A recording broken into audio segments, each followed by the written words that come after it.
Hello, my people. Please forgive me for being pretty much in the dark and also looking, if not a hot, heated mess, at least a warm one. Um, I'm getting over some surgery, and today I didn't have it. I just didn't. But part of the reason I'm doing this, I'm worried about myself, but I'm worried about everybody. I've been talking to my sister. Like I said, I'm sorry I'm in the dark. I didn't do this well, but forgive me in my space. I've been talking to my sister lately, and we were just talking about everything that's going on in the world and how, no other way to put it, we tired. And it's bigger than just your regular tired. So first, see, now there you go. Now you can see how jacked up I am. First, we started the year off with everybody being so concerned and overwhelmed about what was happening going to be happening with the election. And most of that, for those who don't vote, you didn't care. For those of us who, like in my family, we are very political and tend to pay attention to that kind of stuff, we did care. And then all of a sudden, out of nowhere, everybody's getting sick, and we have this lovely worldwide pandemic. So where you usually would go to places and, to try to cheer yourself up, the things that you would do, you couldn't do anymore. The people that you would see, you couldn't see anymore. Babies die for lack of affection, and if you're alone, you didn't have that in any way, just a simple hug or holding of the hand, those kind of things. So we suffered through months of isolation, insulation, and everything else.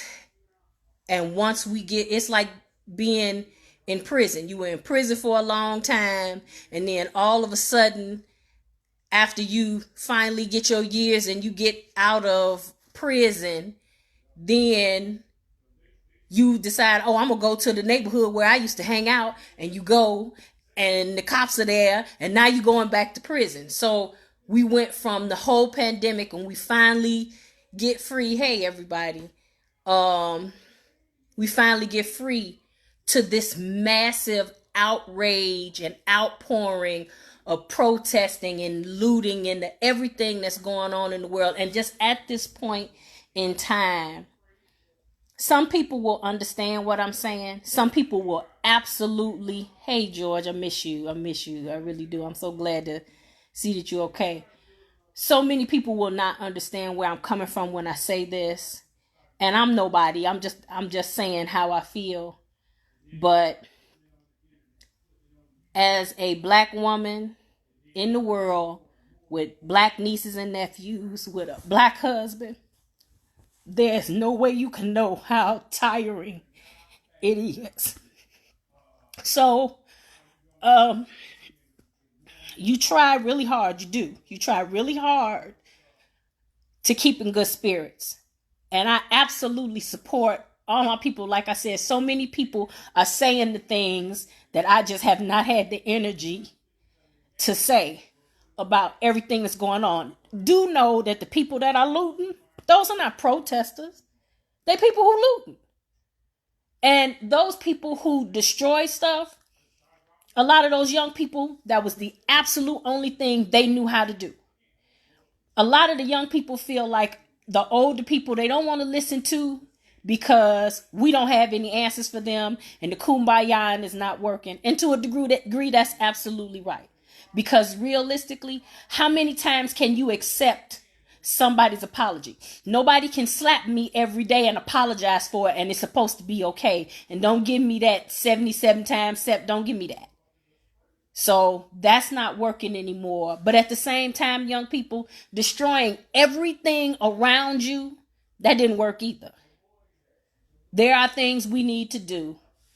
And we all know there are things we need to do. I'm admiring everybody who's paying, flooding money, donations, or just out there protesting, or just checking on businesses and helping to clean up, and all of that's great. But on a more personal level, just a more personal level, I am exhausted. I am. It's hard to wake up every day because how much a lot of us were not sure we were going to be able to pay our bills. So you got people out here who, in the midst of not knowing whether they were going to have a job, or if their jobs are going to open back up, or if they're going to suddenly get evicted from their homes, you also have to worry about if you're going to make it to and from anywhere you go anymore. Well, me and my husband, I've been going back and forth to the hospital for different things. And if he has to go into the store for me, my heart beats fast until he comes out. If he has to go get something from me and leave me at home, my heart beats fast until I know he's back here safe. When we're in the car driving down the street, going to places, when I see the police, I shouldn't have to tense up, but I do.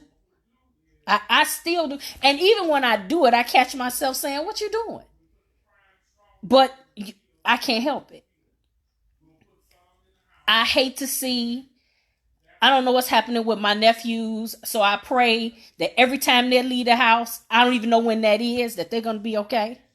Because I don't want to get that call.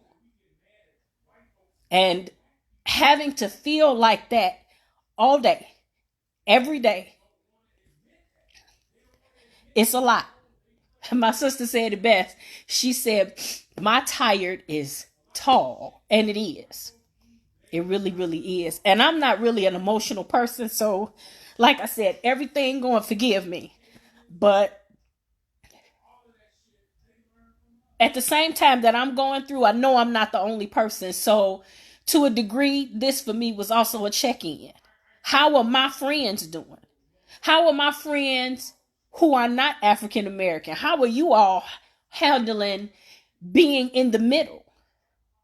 I know we have some allies. I tell you, I know in my family, in my circle, we have some allies. I still want to know how they're doing. And no, I don't feel any responsibility to teach people anything about racism or any of that stuff like that. But I also know, just as much as I'm struggling, I do know some of my ally friends, you have a fence to ride too. And you have separate feelings and understandings about all of this as well. So my hope is just that everybody's okay. And that everybody gets to stay okay.